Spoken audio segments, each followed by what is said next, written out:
Now back to the Brian Zimmerman Show. Here's Brian.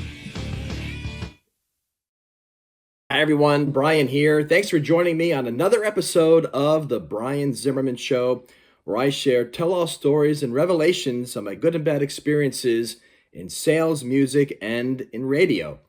I want to talk today about a consulting gig that I had a while back that kind of just turned out to be a disaster. Um, I knew the CEO. We had talked a while back about a possible working opportunity, and nothing came about that. And then he called me up later on, a few months later, maybe actually 2 years later, and said he had some opportunities for us to work together. And so we started working, and the agreement was to work 25 hours a week. And, that's kind of like the normal consulting gig that I have with companies, 25, 30 hours a week, right? And in the beginning, it was going all right. And really what I was noticing then was when I was emailing my boss, who was the CEO of the company, and it took him forever to get back to me. And, I had questions and things about, work-related stuff. And, I'm kind of thinking to myself, when you just hire somebody, and I think it's in your best interest to keep the guy in the loop and work with the guy. And he would always respond back, a few days later, sorry for the slow response. Okay, I get it. People are busy. But this was an ongoing problem.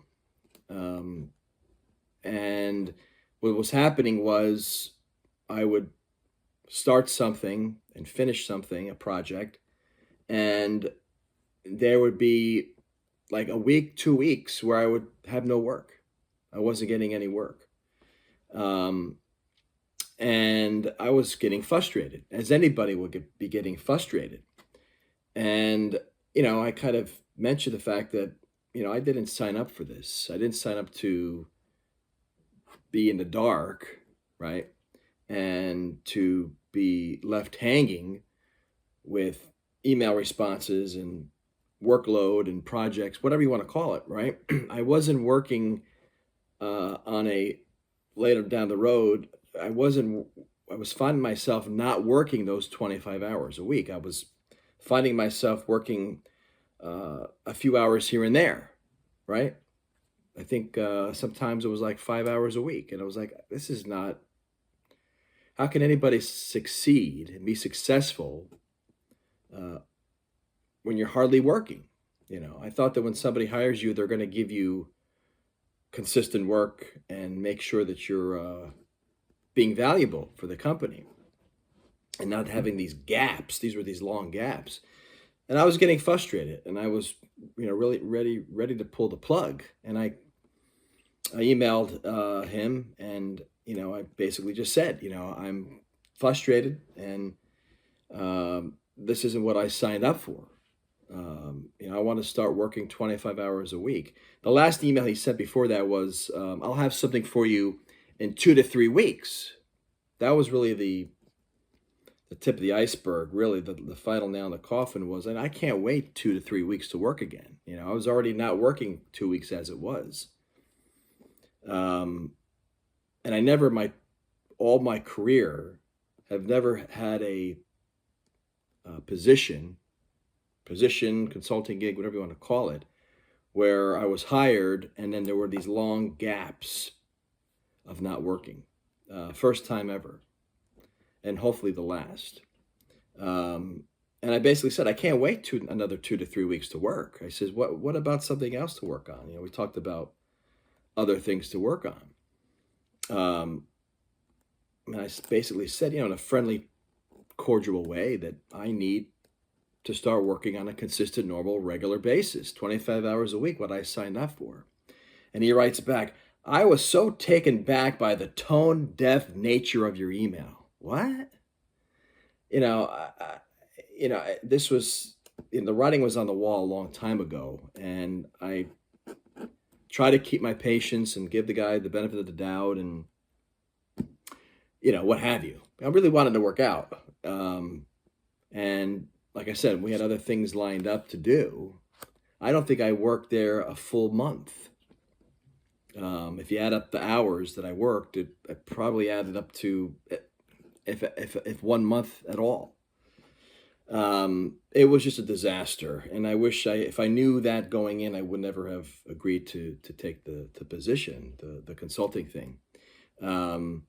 It's unfortunate. You need to be able to have that sort of dialogue, that communication open, and it just wasn't. It just wasn't here, and I don't know if it's just because of the guy's style, work style. Um, or this was just the way that he worked with me, because like I always say, like when somebody's a consultant and they're on a 1099, a lot of times it's like, you're not on the books. This guy's not on the books. He's just a consultant. Um, and sometimes people are not taken seriously as an employee, as a W-2, regular part of the team person. And that's the thing where people, if you're gonna succeed in a consulting 1099 position, you have to be treated as an employee. You have to be treated as a member of the team. Forget about a 1099 or a W-2, right? You work for them. They work for you, and you work for them. And it's like, I just can't imagine somebody not putting in that dedication and focus on a new hire within the first 2 months. So I think at the end of the day, we both agreed that it was time to pull the plug. So I just wish that it never really happened. I mean, like I said before, I mean, we have to, as companies and employees, have a clear focus and direction of work. And if you're not going to have someone be busy working on a consistent basis, there's no point of hiring that person, right? Unless they thought that I was just going to get thrown some bones and some crumbs here and there, and I was going to be okay with it. Needless to say, my next position, I'm going to be more aware of and cognizant of this. But that is all for this episode. As always, thanks for tuning in. I'll see you on the next episode.